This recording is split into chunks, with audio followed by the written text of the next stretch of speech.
My stepmother kept telling people my real mom abandoned me because I wasn't worth keeping, so I showed her what abandonment actually feels like. Delilah moved in 3 months after Mom's funeral, redecorating our house like she was erasing every trace of our previous life. At dinner parties, she'd lean in conspiratorially and whisper to guests about my difficult behavior and how my real mother just couldn't cope with such a troubled child. She walked out when Kai was 8, Delilah would say, dabbing fake tears. Never even said goodbye. Can you imagine abandoning your own daughter like that? Mom died of cancer, slowly, painfully. I held her hand through every chemo session, every sleepless night. But Delilah rewrote history to make herself the heroic stepmother who rescued damaged goods. The lies got bolder. At my school's parent night, she told teachers I had abandonment issues from being thrown away by my birth mother. She suggested I needed therapy for attachment disorders I didn't have. When other parents asked about my mom, Delilah would shake her head sadly. Some women just aren't cut out for motherhood, she'd sigh. Thank goodness Kai has me now.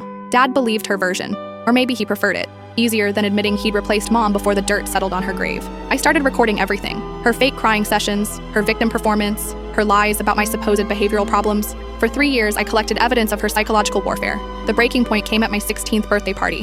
While I was getting cake plates, I heard Delilah telling her book club about my genetic predisposition to abandonment. Her mother had the same instability, she explained. Just got up one day and left. Kai's probably inherited those same defective patterns. That night, I activated my plan. I'd been babysitting and pet sitting since 13, hiding money Delilah never knew existed. By 16, I had enough to disappear completely. I waited until Dad left for his annual fishing trip with his brothers. Tuesday morning, I packed my essentials and left a single note on Delilah's vanity. Now you'll know what real abandonment feels like. Unlike my mom, I'm choosing to leave. I moved in with my Aunt Rosemary 4 states away. She'd been Mom's sister, the one Delilah had systematically cut from our lives with her poisonous stories. For 6 months, I lived quietly, finishing high school online and working at Rosemary's Bakery. Delilah called the police, claimed I was kidnapped, played the devastated stepmother perfectly, but I was legally free to live with family. Through Dad's brother, I heard about the aftermath. Without me as her charity case project, Delilah's perfect stepmother image crumbled. Dad discovered she'd been intercepting cards and letters from Mom's side of the family for years. Her lies started unraveling, but I'd saved the most devastating revelation for last.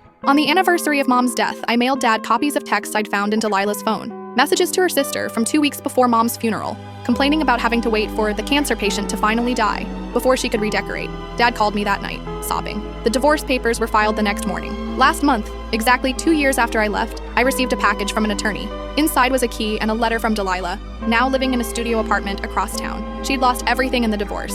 The house, the money, the social status she'd craved. The letter was brief: you win. But there's something about your mother's death you don't know. Something I never told your father. I couldn't fit what happens next in this short video, watch the rest down below.